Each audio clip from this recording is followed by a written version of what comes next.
Welcome back to the deep dive. Today, we're embarking on something quite different, a deeply personal, quite emotionally charged deep dive into a powerful true story. It's a narrative steeped in loss, profound betrayal, a completely unexpected inheritance, and, well, ultimately, the very definition of dignity. We're going to trace the path of one individual. His name is Wendell. His life was just irrevocably altered by a series of events that kicked off at, of all places, a funeral. And these events, they didn't just reveal layers of family secrets, but they forced this profound reckoning with his own self-worth. It is a somber tale. I think it's one that will probably resonate deeply with you just for its raw honesty and its surprising, quite nuanced turns. It is. And what's truly fascinating here, I think, beyond the sort of immediate drama of the wealth and the inheritance, is how this narrative really dissects the intricate dynamics of power, control, and the often hidden motives that lie just beneath the surface of what look like normal relationships. We'll be exploring how one man's final act, an act executed from beyond the grave, forced this radical reevaluation of everything. It's a poignant exploration, isn't it? Of the painful realities of betrayal and also the quiet, almost overlooked strength it can take to reclaim oneself. Not through aggression, but through this quiet resolve. Absolutely. And to truly grasp the depths of this unraveling, we really have to start at the beginning. We need to set the scene. And that scene is this meticulously planned funeral, a place that was anything but a space of mourning for Wendell. #I, the public facade, the private sting. Okay, so try to imagine this for a moment. You're standing at the back of a funeral service, a place normally for, shared grief. But for our subject, Wendell, it was. It was a crucible of profound public humiliation. We hear the room was meticulously set with 56 silver-trimmed folding chairs. 56. That number, it's so precise, isn't it? It's so deliberate. Wendell's wife, Karina, she had apparently insisted on these specific chairs, silver-trimmed folding ones, because they photographed better. Wow. Photographed better. Yes. It's just an incredibly telling detail, right? The focus wasn't on comfort or solace for the people grieving, but on achieving a perfect visual, a flawless backdrop for what was essentially a public performance. And this is where you really see the insight, I think. The funeral, which should be this sacred space for communal grieving, it transforms right here into a meticulously crafted stage. Grief itself becomes a prop, and this deliberate, almost theatrical exclusion that becomes the chilling star of the show. Wendell's acute awareness of that empty 56th chair, the one pointedly reserved for him, right next to his wife, but still conspicuously vacant. It just highlights how these public events can be weaponized, can't they? To inflict a profound private torment.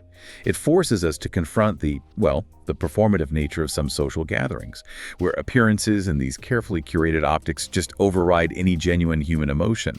Wendell's experience is just a stark, almost brutal contrast to what a funeral is supposed to be. It really is. It should be communal support, not orchestrated disassociation. And the details of this exclusion, they just kept piling up, each one like a fresh sting. Wendell recounts standing at the very back of the room. His words were, not beside her, not with family, not even among the distant cousins. Instead, he was sort of pushed off to a spot next to a fuss tree and a woman he vaguely recognized, someone who'd apparently dated Karina's uncle back in the 90s. Oh, wow. The specificity. Right.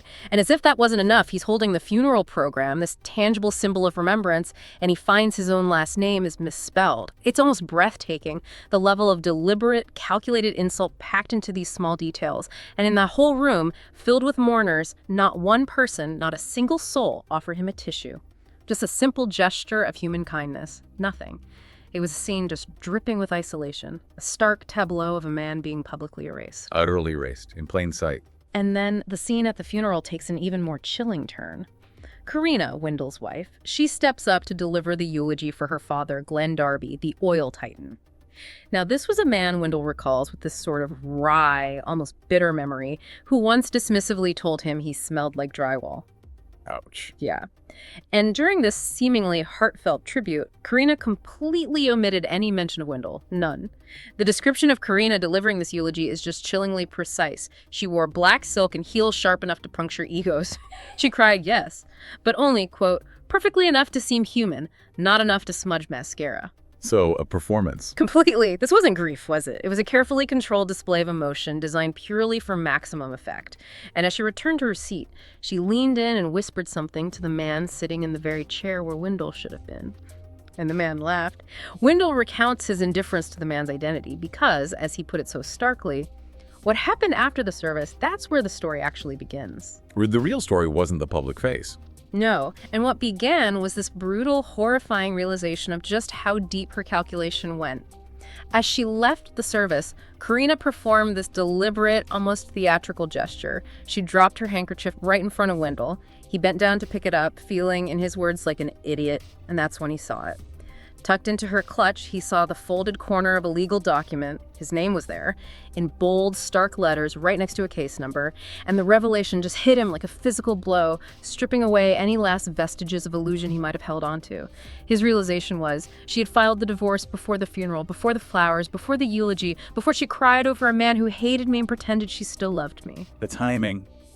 It's beyond comprehension, the sheer cold calculation of it, and the devastating punchline. 2 days later, she would inherit a staggering $250 million.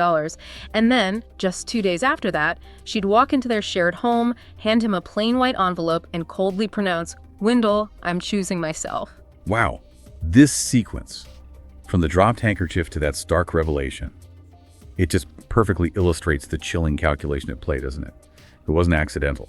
That handkerchief drop was a final cutting blow, a deliberate act of psychological cruelty, designed to inflict maximum emotional damage and reinforce his perceived insignificance.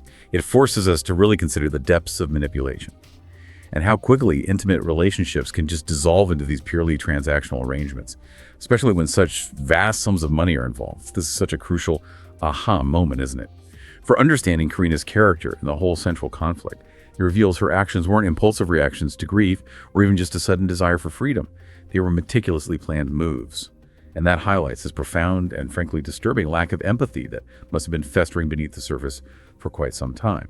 It's a chilling demonstration, really, of how deeply a sense of entitlement can corrupt human connection. Absolutely. Entitlement and calculation woven together. So despite that profound public humiliation, despite the fresh, raw wound of the divorce papers, a glimmer of unsettling hope, or maybe just gnawing curiosity, began to emerge for Wendell. He describes lying awake the entire night before the will reading, just restless on a pull-out couch in his cousin's basement, listening to the pipes clank like some mournful clock. His despair was palpable. He felt Karina had already taken everything, not just the marriage, but the dignity I once had standing beside her. He felt that when a woman leaves you before the flowers on her father's grave even wilt, you stop expecting fairness from the world. The world had just stopped making sense to him. But that document, that single flash of bold text with his name on it, it kept gnawing at him persistently. Like he said, a hangnail you can't stop picking. Why, he kept wondering, why would Glenn Darby, the man who famously referred to him as the lawn ornament, just a decorative accessory, why would he include him in anything as monumental as his will? It was a question that just defied all logic, yet it persisted, like a quiet whisper in all the chaos. And this internal struggle is incredibly relatable, isn't it? Even when you're facing profound loss, public disgrace, a world turned upside down, the human mind instinctively searches. It searches for a flicker of something, a hint of meaning, any deviation from the expected pattern of suffering, the hangnail you can't stop picking analogy. It perfectly captures this obsessive curiosity about an unexpected, almost nonsensical detail. It hints at a larger, hidden truth. It's the mind grappling with incongruity, trying to find a pattern or an explanation where none seems apparent. It's a testament to our innate need for understanding, even in the most bewildering and painful circumstances. What Wendell's experiencing here is really the beginning of a profound shift in his reality, where the improbable suddenly becomes the central focus. Yeah, that one detail just wouldn't let go. So, the setting for the will reading itself, well, it was as exclusive and intimidating as you might expect from an oil titan's estate. It was located on a private hill in Hampton Chase, behind these imposing wrought iron gates and whispers, the kind of place where even the breeze smells expensive. And Wendell, he wasn't afforded the courtesy of the grand front entrance like the others, no. Instead, he was directed to a side door, the one they usually reserved for caterers and service people. A detail he noted was, quote, probably poetic in Glenn's eyes. Another subtle jab, even the logistics. Exactly. A small, exclusive group had gathered in the estate's study. You know the type. Deep leather chairs, the glint of animal heads mounted on the wall, a grandfather clock that had probably ticked through 3 world wars. Karina was already there, sitting with legs crossed, dressed in slate gray, no black this time, mourning period complete. Her mourning, it seemed, was purely performative and definitely time-boxed. She looked at Wendell, he said, not with anger, not even with pity, just a vacant transactional calm like I was someone she used to lease a car with. Oof, that's cold. Ice cold. And next to her, the same man from the funeral, with his polished loafers and those little gold tags. a silent accomplice in her public dismissal of Wendell. It was a scene just carefully designed to reinforce his outsider status, to remind him of his place, or rather, his lack thereof. Setting the power dynamic immediately. The lawyer, a man with a solemn air, he began the proceedings. He held this thick manila envelope like it contained nuclear codes. He cleared his throat, announced Glenn Darby's final instructions, which had been witnessed, notarized, and recorded 2 months before his passing. And that detail, 2 months that hit me like a brick, it immediately triggered a memory for Wendell, raised his suspicion. He recalled Karina going on a solo trip with her father around that time, telling him dismissively, "You'd be bored anyway." At the time, he'd believed her, just accepted her dismissive words. But now, sitting in that opulent study, surrounded by echoes of a life he never truly belonged to, he wasn't so sure anymore. The lawyer then listed the vast assets: sprawling properties in Rhode Island, a luxurious Paris apartment, 3 vehicles worth more than my childhood home, priceless art pieces by names Wendell couldn't even pronounce. Each line of the document felt like a recitation of someone else's fantasy life. Just completely alien to his reality. Totally. Then came the first seismic shock, a moment that sent this ripple of disbelief through the room. "To my daughter, Karina Elisa Darby," the lawyer stated. And Karina, she tilted her head slightly, like a queen awaiting her crown. "I leave the sum of $1 million, the lawyer continued, to be managed by the family trust under the oversight of Mr. Bradley Vaughn." Karina blinked just once, a tiny tremor in her composure. The lawyer didn't flinch, his voice just a steady monotone. She cleared her throat, a slight catch, and asked, incredulous, the words barely a whisper, "Did you mean 100 million?" The room went absolutely silent. The kind of silence that thickens the air, making every breath, every rustle of expensive fabric unnervingly loud. The lawyer adjusted his glasses, his gaze unwavering, and confirmed, no, 1 million. It was such deliberate, almost cruel precision, and it was devastating for her. This is the absolute pivot point, isn't it? The narrative's central twist. Glenn's will. It isn't merely about inheritance. It's a meticulously crafted act of posthumous justice. A final, definitive statement from beyond the grave. The lawyer's unwavering tone just underscores the finality and precision of Glenn's intentions, and it immediately turns our previous assumptions about this oil titan, a man of expected grand gestures and predictable transfers of wealth, completely on their head. This deliberate disinheritance, especially after such a public display of affection from Karina at the funeral, it suggests a profound disillusionment on Glenn's part. It raises that critical question. What prompted such a drastic, almost vengeful change in his disposition? And what deeper message was Glenn trying to convey? Not just to Karina, but maybe to Wendell, maybe even to himself. It feels like a strategic masterpiece, designed to truly expose Karina's character, even in death. Absolutely. And then came the final, truly devastating blow for Karina. A reveal that would just shatter her carefully constructed world. The lawyer continued, stating, "The remainder of Mr. Darby's estate will be transferred to another beneficiary as outlined in this letter." He opened a sealed, hand-addressed envelope thick with the weight of its contents and pulled out a single-page letter. Glenn's own voice, cold and cutting, seemed to echo from the paper as the lawyer read, "If you're hearing this, Karina, I'm likely gone. I've watched you change, not over years, but in weeks. You stopped visiting unless there was a camera involved. You brought that man, the one you thought I didn't notice, into my home and left behind my back. I'm not a fool. You loved your inheritance more than your father, and so my money will not be your reward." Karina's mouth opened slightly, but no sound came out, not even a gasp, as if the air itself had been sucked from the room. The lawyer continued, his voice flat, resolute. "To the man who married my daughter despite knowing she would one day despise him. From the man who tolerated my cruelty with dignity and who stayed even when he should have left. Wendell Thomas Carr, I leave the remainder of my estate." Wendell described the moment with this quiet intensity. "I swear time broke in that moment. I felt my lungs forget how to breathe." Karina looked at him, he said, like I had grown antlers, just this grotesque, mythical creature. The man next to her, her new consort, he stood up abruptly, as if the chair had suddenly become dangerous. Unbelievable. Just unbelievable. Wendell's immediate response to this monumental revelation, it wasn't joy, it wasn't triumph, it wasn't even relief. It was this profound, almost crushing sense of loss for what he truly wanted, for what had been so cruelly taken from him. He recalled thinking in that dizzying moment, I didn't want this. I just wanted my marriage. I wanted my cat. I wanted my Sunday mornings back. He craved the mundane, the simple, the authentic, but none of that mattered anymore. He was now, irrevocably, the legal heir to a $250 million empire. And Karina, the woman who publicly discarded him with such calculated precision, was just staring at the floor like it had betrayed her too. He just needed to leave, needed to escape that suffocating room. He ran out, past the fountain, through the imposing iron gates, because as he put it with this bittersweet edge, for the first time in my life, I wasn't the one being left behind. And that is truly crucial, isn't it? His initial reaction isn't greed or even a hint of vindication. It's this deep yearning for a simpler life, for the genuine human connection and normalcy he lost. This tells us a tremendous amount about his character.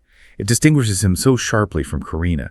It sets up the central conflict beautifully. It's not just about money. It's about the profound clash between authentic human connection and this cold, transactional ambition. And the shift in Glenn's perspective on Wendell, seeing his quiet dignity, his resilience, that's also a powerful revelation. Glenn, the man he used to call Wendell a lawn ornament, clearly came to respect his unassuming strength and loyalty. He recognized this quiet, inherent worth that his own daughter, consumed by her ambitions, completely overlooked. Glenn, the final act, in a really twisted way, was a recognition of a different kind of value. A value Karina could never see. So Wendell's new reality, suddenly becoming the custodian of this unimaginable fortune. It was utterly overwhelming for him. He described walking for over an hour after leaving the will reading. Not for drama, not to make a point, but simply said, because if I didn't keep moving, I felt like I might explode. The world felt off-kilter, the air felt heavier, and even the trees lining that state road looked like they were leaning in, whispering things behind my back, as if the universe itself was now party to his bizarre new fate. He didn't rent the money.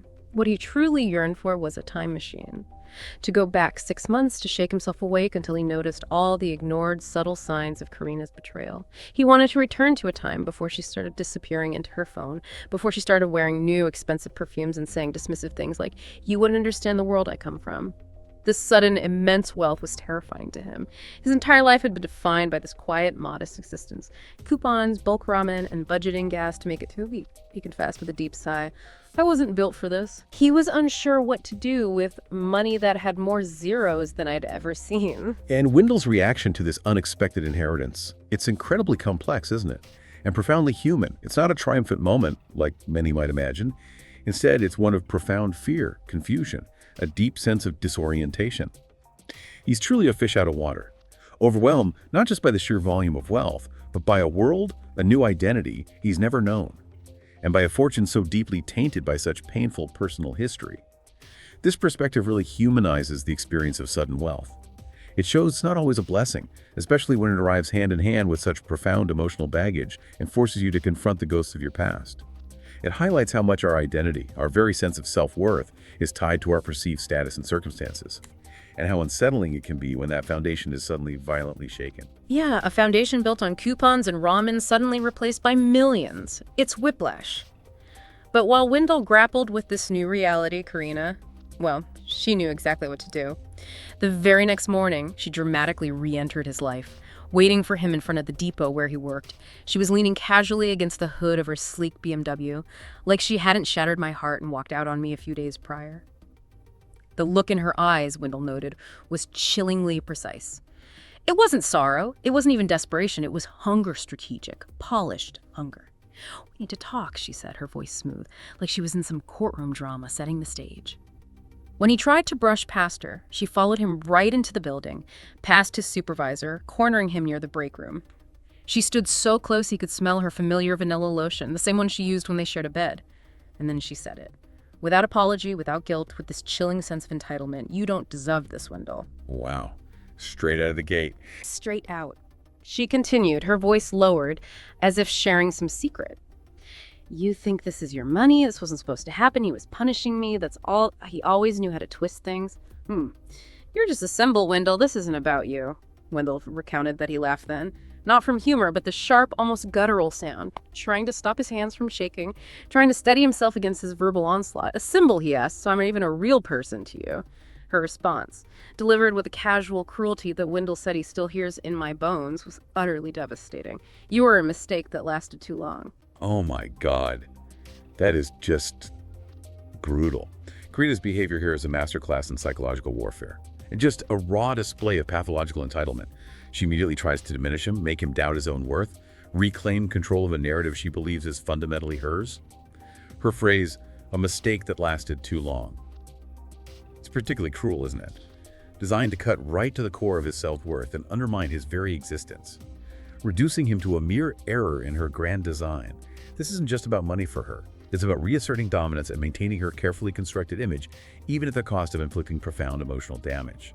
She needs to invalidate his claim not just legally, but personally, to prove to herself and to him that he truly is insignificant.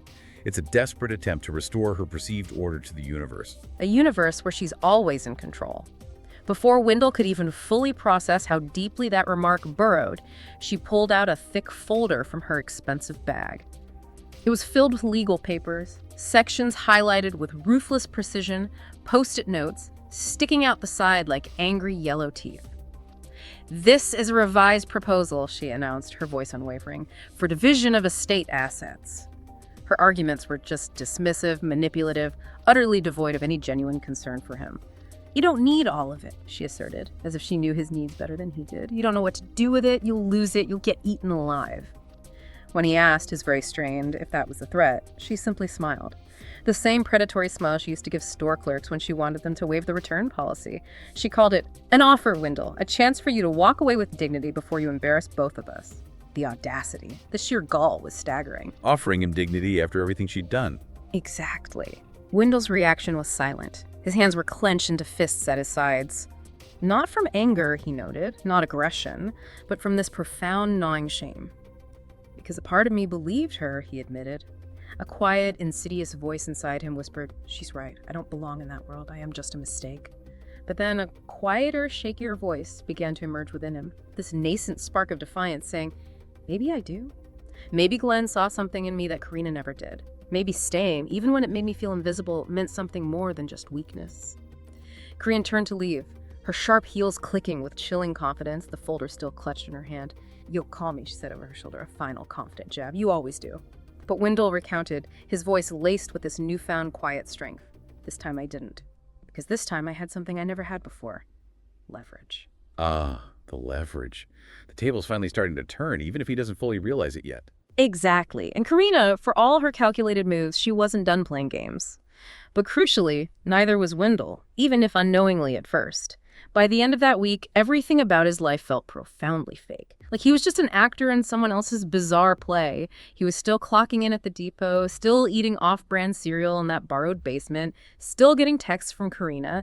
And she wasn't begging, she was negotiating using this cold, calculated language, trying to avoid dragging it out, implying media attention, as if the world truly cared about a guy who once fixed his neighbor's dryer in exchange for leftover barbecue. Right, trying to frame it as his potential embarrassment. Precisely. But someone was watching. Someone else was playing a deeper game. Because by Friday, Wendell got a call from one of Glenn's estate attorneys, a younger voice, tense and uneasy. Yeah. He asked Wendell to come in to review some supplemental documents concerning the precise structure of the inheritance. Okay, here it comes. Wendell, now stepping into this world he never imagined, he entered the glass building downtown, a place he always assumed he didn't belong. He was handed a sealed folder, thin but heavy with implication. Inside, under a section ominously labeled Addendum Conditions of Inheritance, Glenn's true genius, or as Wendell put it, his brilliant cruelty, was revealed. It turned out the inheritance wasn't just money. It was this complex, multi-layered trap designed by Glenn Darby from beyond the grave. A chunk of the estate, nearly 40%, was placed in a time-locked trust under Wendell's name. 40%? Wow. A huge chunk. And here's the twist, the truly stunning condition. That portion wouldn't activate unless Wendell remained divorced from Karina for at least 18 consecutive months. If he re-entered any kind of relationship with her, married or not, he'd forfeit that entire enormous portion, and it would go to, Wendell took a breath here, a wildlife sanctuary for abandoned dogs. Abandoned dogs. That is Exactly. inspired. In a dark way. Isn't it? Wendell read the paragraph 3 times, each time with a louder gasp. Glenn had literally designed a clause that punished him if he ever took her back. It wasn't just money, it was a trap, a loyalty test from beyond the grave. And he'd included a handwritten note, scanned and attached to the final page. A personal message from the dead. "Wendell, if you're tempted to return to the cage, remember you were never the pet. She only knew how to feed you. Don't let her leash you again. GD." Wendell described it as both infuriating and oddly poetic. The man who once mocked him now posthumously declaring him worthy of freedom and fortune. All he had to do was stay away from her. It's a testament to Glenn's deep understanding of his daughter's nature, isn't it? Just profound. He knew that money was her ultimate motivator. And by tying the inheritance to Wendell's continued separation, he effectively turned Wendell into a weapon against Karina's own greed. This addendum is less about punishing Wendell, really, and more about ensuring Karina faces tangible consequences for her actions. And the irony of the dog sanctuary benefiting. It's a darkly humorous touch, juxtaposing Karina's calculated cruelty with the unconditional love and innocence of animals. It highlights the profound cynicism Glenn must have felt towards his daughter, using his dying wish to control her beyond the grave, and in doing so, elevating Wendell's quiet dignity. Yeah, it's quite the move. Wendell confessed that he should have felt grateful, or at least relieved, but instead he felt sick. Because Karina had indeed come back, trying to reel him in again. And now it wasn't just about betrayal or heartbreak. It was about manipulation, strategy, control. She hadn't changed. She was just cornered. That night, Wendell didn't answer her call. The next morning, he found her sitting in front of his cousin's house again. Same car, same expensive coat, but this time, no folder, just her with red eyes and messy hair looking almost human. She pleaded to talk, claiming, "It's humiliating, Wendell, what he did to me, to us. That clause is a joke. It's disgusting. He's laughing at us from the grave." Wendell, almost without thinking, simply said, "You sure he's not just laughing at you?" It came out colder than he expected, he said. "Like a shard of ice in the morning air," she blinked. "The first crack in the armor," she whispered. "I didn't mean to hurt you." But Wendell laughed then, a sharp, tired sound. "Didn't mean to, Karina. You had the divorce filed before his ashes cooled. I was just supposed to roll over while you collected the money and the guy in the blue loafers." She looked like she wanted to cry, her face contorting, but nothing came. And Wendell suddenly realized something terrifying, something profound. She couldn't, not because she was too proud, but because the emotion just wasn't there. And maybe it never had been. That realization. Yeah. Just devastating. The complete absence of genuine feeling. Yeah. Before she left, in a final desperate play, she tried one last thing. She reached into her coat pocket and pulled out a photograph from their early days. A picnic by the lake, a faded memory of a happier time. She held it between two fingers, like it meant something, like it still held power. "I keep this with me," she said, her voice softer than he'd heard it in months. "You aren't just a stepping stone, Wendell." But he didn't take the photo. He left it on the porch, a silent, damning refusal. After she drove away that night, he finally looked up the sanctuary named in the clause. It had over 300 rescued dogs. One of them, he learned, was named Captain Pickles. "If I took her back, Captain Pickles got my money," he mused. "I never wanted a symbol of my self-worth to be a pug with a lazy eye, but somehow in that moment I understood everything. Karina wasn't just trying to win me back. She was trying to defuse the bomb her father had planted." The photo stayed on the porch for 2 days, eventually warping and blurring in the rain. A sad, dissolving image of what once was. That moment is profoundly sad, isn't it? And incredibly revealing. Karina's attempt to weaponize nostalgia. It's such a last-ditch effort, a desperate, almost pathetic manipulation. But Wendell, having gained this painful clarity, now sees right through it. And the detail about Captain Pickles makes the high-stakes game incredibly personal and tangible, translating an abstract fortune into something concrete, innocent, and deeply meaningful. Wendell understands with this heartbreaking precision that Karina isn't trying to win him back as a person. She's trying to defuse the bomb her father had planted. A ticking time bomb threatening her meticulously constructed world and her perception of herself. It's just a stark reminder of the cold, strategic nature of her actions, utterly devoid of genuine emotion or regret. It highlights that vast chasm between his desire for genuine connection and her relentless pursuit of control and material gain. The bomb and Captain Pickles, quite the legacy Glenn left. So you'd think, after such a definitive confrontation after the photo incident, that this is where things finally cooled down, where Karina maybe cut her losses, but you'd be profoundly wrong. Karina was never the type to lose quietly, especially not to someone like Wendell, whom she held in such obvious contempt. 3 days later, this ominous envelope arrived in his mail. No stamp, just left in the mailbox like it was delivered by ghost. His name was printed in red ink. Bold, dramatic, theatrical. Inside, a single sheet of paper. No letterhead, no explanation, just 2 chilling sentences. "There are things you don't know, Wendell. You should be careful who you trust with Glenn's secrets." No signature. Chilling, anonymous threat territory now. Exactly. At first, Wendell admits he thought it was a prank, then maybe Karina playing another mind game, but then he realized it wasn't her tone. Karina didn't warn, he thought. She demanded. This subtle difference ignited a new, unsettling curiosity within him. That night, he sat up, digging through every folder, every email, every document the lawyer had given him, most of which he'd been too overwhelmed, too numb to truly touch before. Now he dug in, driven by this instinct that something far more sinister was at play. searching for something to explain this mysterious message, and he found it, tucked in the back of a sealed envelope labeled Miscellaneous Correspondence. Inside were a handful of printed emails from Glenn's private server. Most were innocuous, but one thread, with the subject line, Karina's request, caught his attention like a cold hand on his shoulder. Ugh, the breadcrumb trail. The anonymous warning adds this crucial, almost noir-like layer of mystery and urgency, doesn't it? It immediately implies the game is far bigger than just Wendell and Karina. Suggests hidden knowledge, potential dangers that Wendell isn't yet privy to, secrets that could unravel everything. This is where Wendell's transformation from passive victim to active participant really solidifies. He's no longer merely reacting to the blows life deals him. He's actively investigating. Driven by this almost primal instinct that something profoundly important and potentially dangerous is lurking beneath the surface.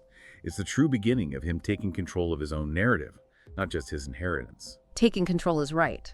He opened the email thread. It was from someone named A. Whitley, and it was short, almost clinically sterile.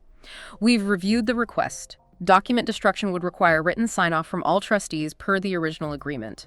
At this time, only one signature has been received. We will not proceed without the second. Wendell didn't immediately understand. Document destruction, trustees. These were terms from a world he didn't inhabit. But the timestamp was just 2 weeks before Glenn's death. He flipped to the earlier message in the chain, and that's when the breath caught in my throat. The request, originating from Karina, was for the removal, no destruction, of a file called Addendum C Disqualification Clause. There it is, Addendum C. Exactly. It didn't take a law degree to guess what that meant. Wendell printed the emails, his hands trembling slightly, and called Glenn's attorney the very next morning. When he told him what he found, there was a brief pause. Not long. Just long enough to tell me he hadn't expected me to find it. The attorney confirmed that Karina had indeed made contact, but legally nothing changed because no alterations were executed after the final revision.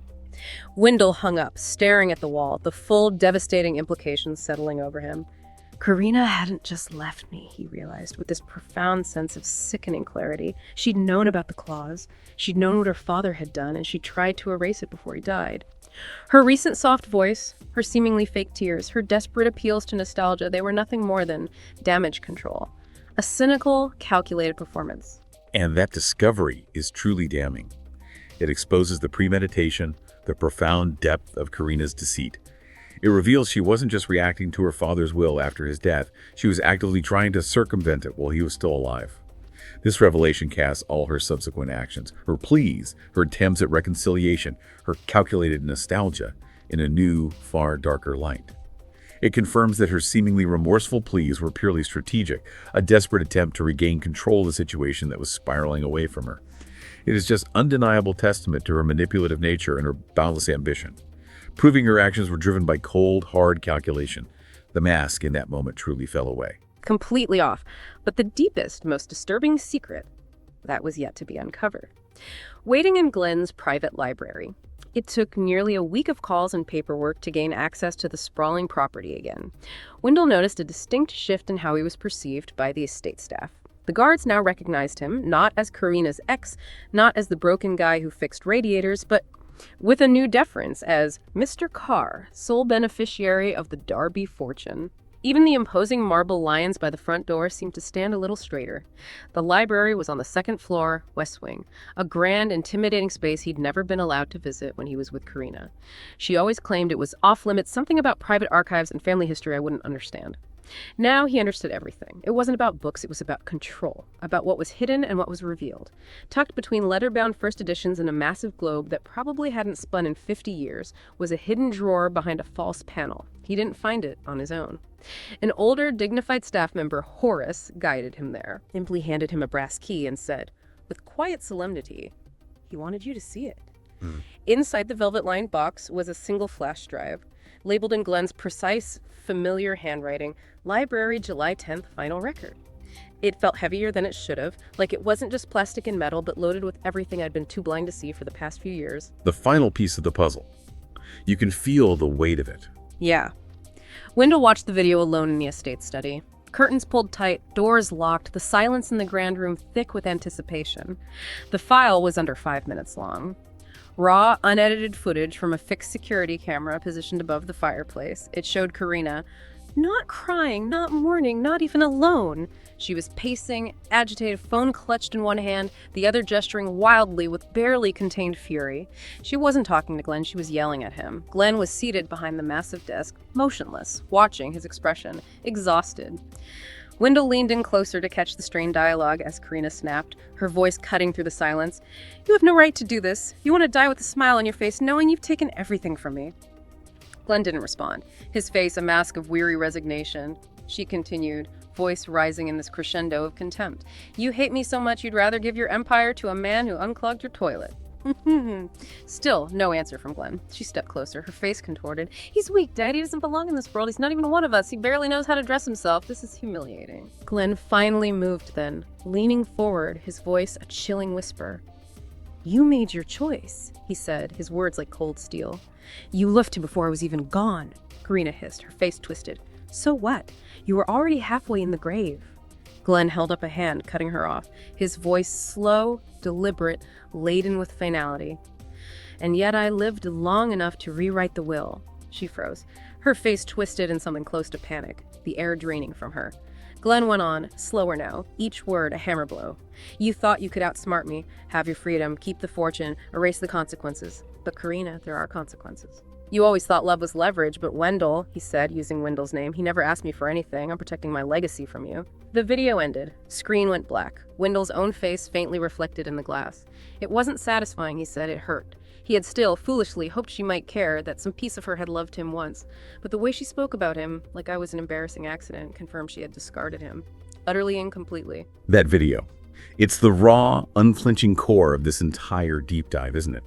It lays bare the true toxic nature of Karina's relationship with her father and, chillingly, with Wendell.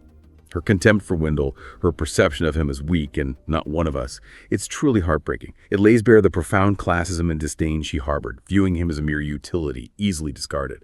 And Glenn's calm, measured delivery of his final intentions, revealing his profound understanding of Karina's mercenary character. It's incredibly powerful. It redefines his earlier cruelty as a form of protection, a final desperate act of safeguarding his legacy, and perhaps even Wendell from what he perceived as his daughter's utterly destructive, unbridled ambition. This video doesn't just explain the will, it provides a terrifying insight into the depths of her character. Terrifying is the right word, but here's the problem Karina never saw coming. The deepest, most disturbing secret tucked away in Glenn's meticulously organized files. There was something else in the folders, tucked behind the legal documents, behind the emails and property deeds, a medical report and a sealed envelope marked, with chilling specificity, "Private to be read after death." Inside was a final instruction from Glenn. One that didn't just disqualify Karina from the inheritance. It hinted that she may have done more than just manipulate and lie. It hinted she might have helped speed things up. Wendell couldn't bring himself to open it right away. His fingers trembled with a mix of dread and morbid curiosity. It wasn't long or traumatic, just a single-page note, handwritten in careful block letters. Glenn's penmanship, even in death, looked sharp, almost mechanically precise. "If this reaches you, Wendell," the note began, "I am dead and you've chosen not to give in to Karina. Good. You always had more spine than she gave you credit for." Then, the chilling confession. "I'm not writing this as a confession. I'm writing it because I believe deep down I won't die by nature's hand alone. I know my daughter. I know what she's capable of when she's desperate." That line, Wendell recalled, it felt like ice in my veins. Oh my God. He suspected her. He did. Glenn continued, his suspicions laid bare on the page. "I have no proof, just instinct. I was healthy before the retreat, my doctors confirmed it. But after the weekend she visited, something changed. Chest pains, dizzy spells. She offered me a new tea she said was part of a cleanse. I never drank it again after I threw up the first night." Glenn's final desperate plea, a ghost reaching out from the grave. "Still, I told no one.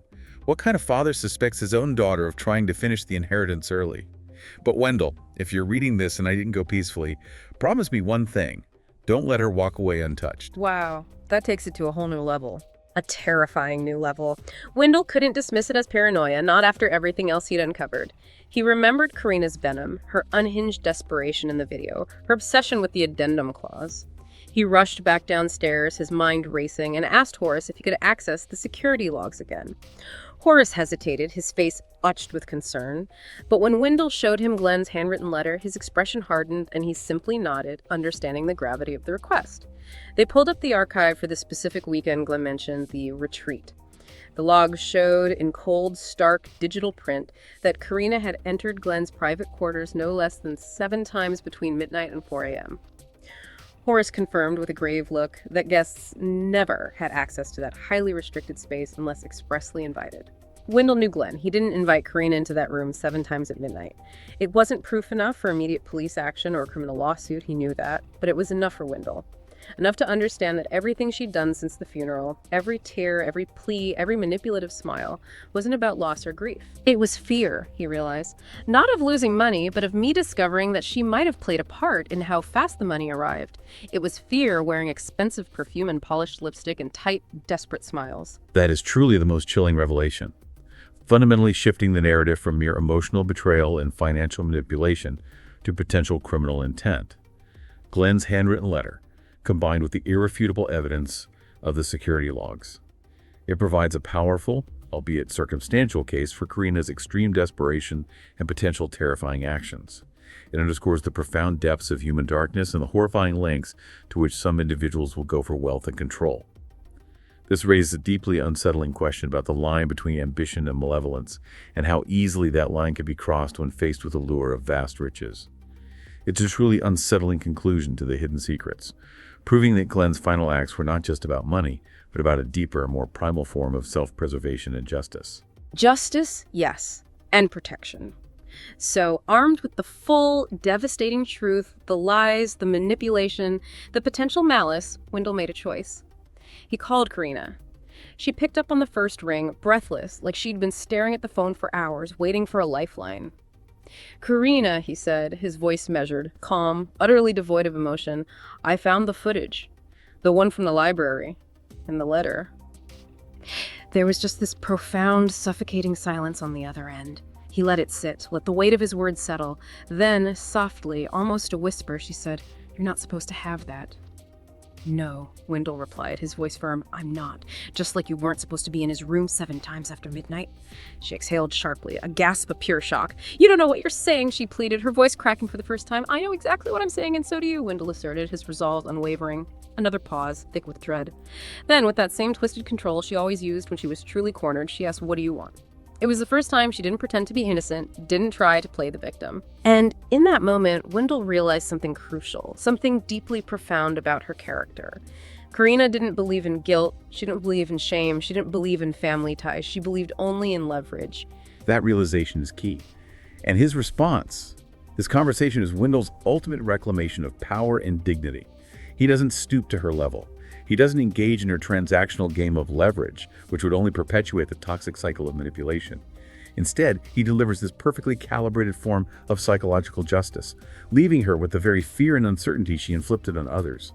It's a powerful moment of agency and self-preservation, where he finally defines the terms of his own freedom, not by what he gains materially, but by what he refuses to participate in, what he refuses to lose of himself.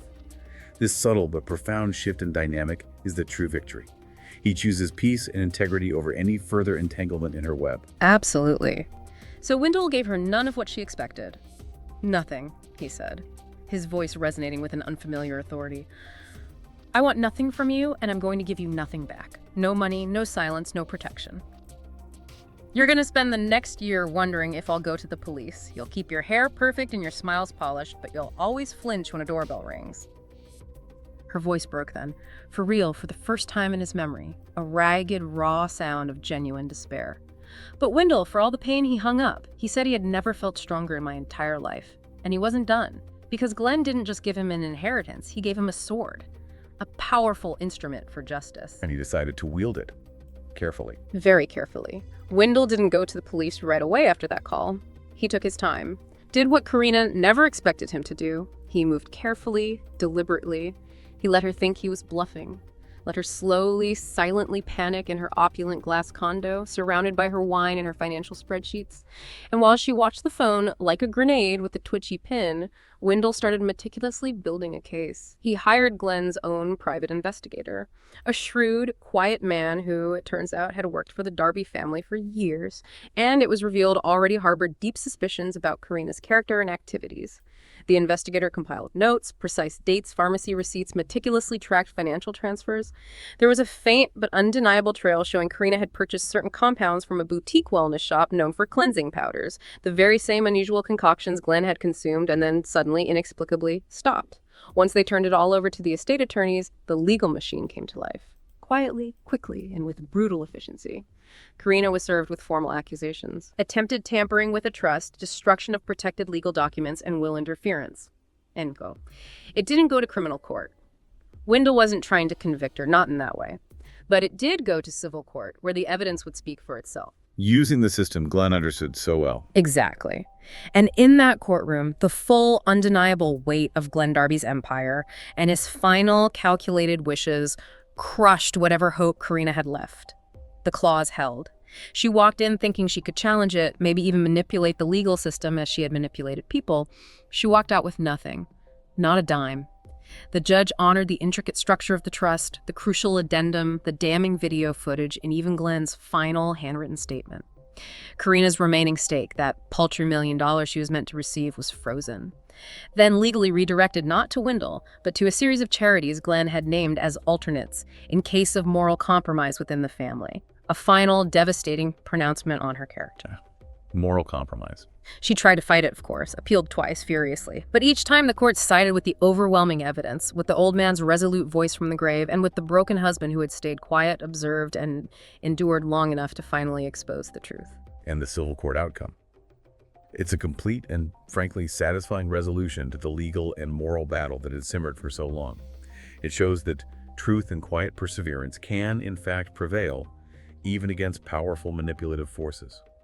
The fact that the money went to charities rather than directly to Wendell speaks volumes about Glenn's intent. Justice beyond mere monetary reward. It underscores that Glenn's primary goal wasn't simply to enrich Wendell, but to definitively strip Karina of her ill-gotten gains and protect his legacy from her destructive, avaricious influence.